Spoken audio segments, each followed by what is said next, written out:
stood in the kangaroo poo. Yeah, I'm thinking. Yeah, that's the golden it's shot. kangaroo, it's not dog. That's the golden shot right there. Shut up. So hello. Fuck this living in the country. Let's go to the city.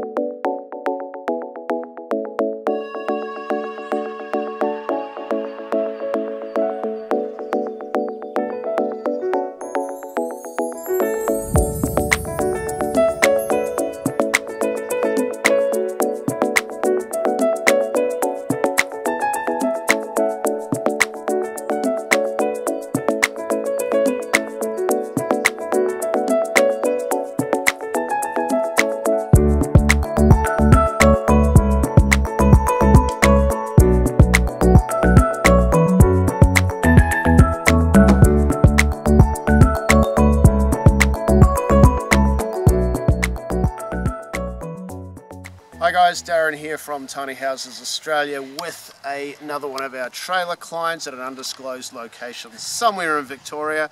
But with us today we have Robyn. Thank you for joining us, Robyn. That's okay. And Robyn's very excited, and so are we, because you just picked up your baby yesterday, didn't you? I did, yes. Excellent. So what have we got here for the people at home? What sort of size trailer have we got? We have a flatbed 8-metre trailer with a built-out area on the front over the A-frame. Excellent. So this is rated to, so for you guys that are thinking about it, this is rated to the legal maximum of 4.5 tonne.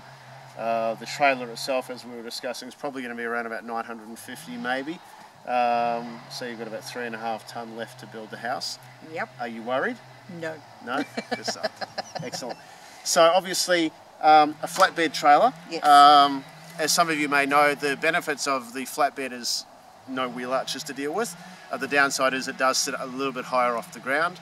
That has advantages and disadvantages as well. So what was the thinking for you, Robyn, in ordering a flatbed trailer rather than one with a lower floor with wheel arches? Couple of things. I didn't want to have to deal with the wheel arches for a start. Yeah. Plus I have a hallway down the side of my trailer that would have been rather interfered with by a wheel arch. It would. And you can't have wheel arches on one side, not on the other side, just flatbed. Yeah.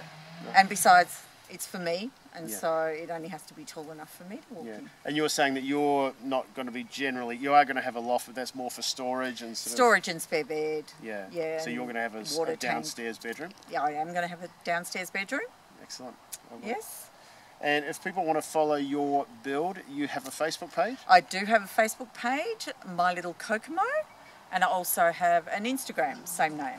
Excellent. At My Little Kokomo. Lovely. We'll put the descriptions and the links for those in the description down below this video down there. So excellent. Well, look, so what's the plan? So we're in sort of July now. July the plan 2018 is to have it finished by the end of the year.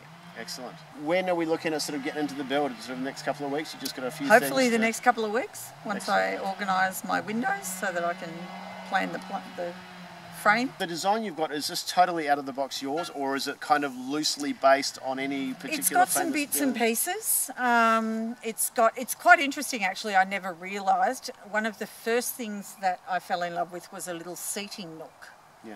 And I've discovered in the last couple of months that the name of the original tiny home that has that is the Coco, as in K-O-K-O, which is very similar to my name for my little fella. So I'd never realised that. So that's the main feature of the house, I guess. So. I do love that design. It's from a company, the name escapes me, but I remember that.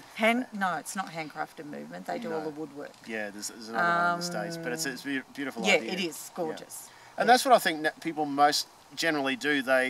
And that's the advantage of the tiny house movement. You can take, look, I love that person's kitchen, that person's bedroom, I love the way they did that loft or whatever, and you mash it and it becomes yours. Exactly.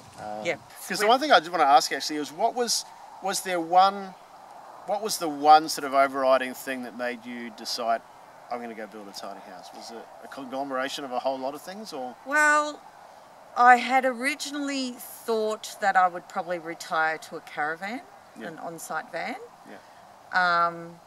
But I've never really liked the enclosed feeling of a caravan. So I kind of was tossing that up Yeah. many years ago and came across tiny houses and went, now that I could do. Yeah. So yeah, it was that idea. Yeah. And it's amazing, a lot of people just have never stepped foot into a tiny house, but when they do, you go, oh, okay, I get it now. Yeah. You know, Yeah. this is like It's a house I can caravan, live but with. it's different. That's it. Like, any way you cut it in Australia Yeah. at the moment, these things are caravans, but there's caravans and there's And caravans. then there's tiny houses. That's yeah. it. Excellent. All right. Well, thank you again. Thank you for letting That's us. okay. Thank you for letting us be the Anytime. small part in this journey. And we will be following Robyn's progress with eagerness, as I'm sure a lot of you guys will be. So My Little Kokomo on Instagram and Facebook.